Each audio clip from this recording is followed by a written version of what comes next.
Hi Matthew, how are you? Fine, thank you. Jolly good, jolly Responsible good. for what we do, and what we are say, and how talking we about think. today? We can process lots of We are information talking about and do the multiple student tasks all at project with the nursing cohort, about creating videos through the YouTube channel.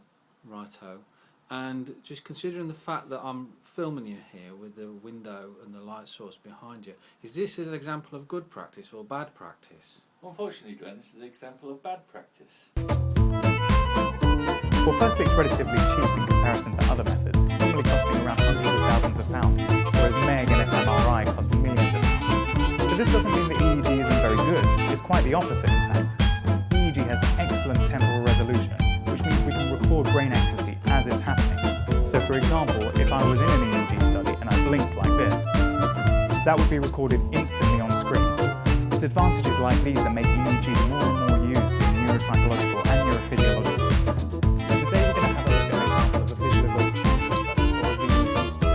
A visual evoked potential is a potential that's elicited in the back of the brain, or the occipital region. Now this VEP normally occurs because someone has seen something visually. So in this example, we're going to present Malcolm with an inverted checkerboard task while we acquire the data from this PC.